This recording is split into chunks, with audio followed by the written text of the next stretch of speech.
Hello welcome back to Learnino. So നമ്മുടെ KEAM 2024 engineering pharmacy കോഴ്സുകളിലേക്കുള്ള first phase അലോട്ട്മെൻറ്റിൻ്റെ provisional list publish ചെയ്തിരിക്കുകയാണ്.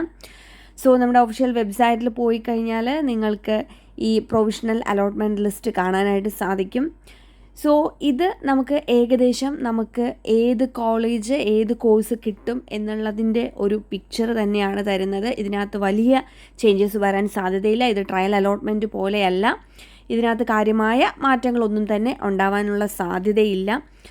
So ഇനി ഇതിനകത്ത് നിങ്ങൾക്ക് ഏതെങ്കിലും തരത്തിലുള്ള ജെന്യുവനായിട്ടുള്ള കംപ്ലയിൻറ്റ്സ് ഉണ്ടെങ്കിൽ ഈ അലോട്ട്മെൻറ്റ് ലിസ്റ്റിൽ, ഞാൻ പറയുന്നത് ജെന്യുവനായിട്ടുള്ള കംപ്ലയിൻറ്റ്സ് അല്ല, നമുക്ക് താല്പര്യമുള്ളവിടെ കിട്ടിയില്ല അല്ലെങ്കിൽ ലാസ്റ്റ് റാങ്ക് ഡീറ്റെയിൽസ് പോലെ വന്നില്ല, അങ്ങനെയൊന്നുമല്ല. അല്ലാതെയുള്ള എന്തെങ്കിലും ഒരു ടെക്നിക്കൽ ടൈപ്പ് ഓഫ് എറർ ഉണ്ടെങ്കിൽ മാത്രം നിങ്ങൾക്ക് ഇവിടെ ഒരു ഇമെയിൽ ഐ ഡി തന്നിട്ടുണ്ട്. അതിനകത്തേക്ക് 8/8/2024 11 മണിക്ക് മുന്നായിട്ട് നിങ്ങൾക്ക് ആ ഒരു കംപ്ലയിൻറ്റ്സ് മെയിൽ ചെയ്യാം.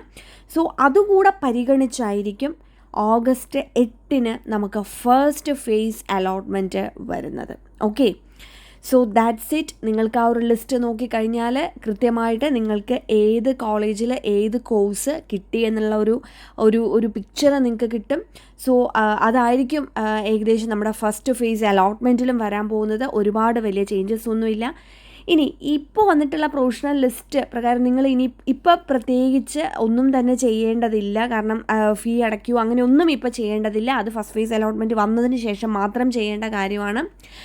നിങ്ങൾക്ക് ഇതിനകത്ത് ഓപ്ഷൻസ് മാറ്റാനോ ചേഞ്ച് ചെയ്യാനോ റീഅറേഞ്ച് ചെയ്യാനോ അങ്ങനെ ഒന്നും തന്നെ പറ്റില്ല. നമ്മൾ ട്രയൽ അലോട്ട്മെൻറ്റ് കഴിഞ്ഞ് ചെയ്യാൻ പറ്റുന്ന പോലെ ഒന്നും ഇനി ഇപ്പോൾ ചെയ്യാൻ പറ്റില്ല. നമുക്ക് ഏത് കോഴ്സ് ഏത് കോളേജ് കിട്ടി എന്നുള്ളത് മനസ്സിലാക്കുക. നെക്സ്റ്റ് ഡേ വരുന്ന നമ്മുടെ ഫസ്റ്റ് ഫേസ് അലോട്ട്മെൻറ്റിനായിട്ട് വെയിറ്റ് ചെയ്യുക. ഫസ്റ്റ് ഫേസ് അലോട്ട്മെൻറ്റ് വന്നതിന് ശേഷമാണ് നമ്മൾ ടോക്കൺ ഫീ അടയ്ക്കുകയും മറ്റുള്ള പ്രൊസീജിയറിലേക്കും കടക്കേണ്ടത്. അതിൻ്റെ കൃത്യമായിട്ടുള്ള അപ്ഡേറ്റ്സ് നമ്മൾ പ്രൊവൈഡ് ചെയ്യുന്നതായിരിക്കും. So thank you so much.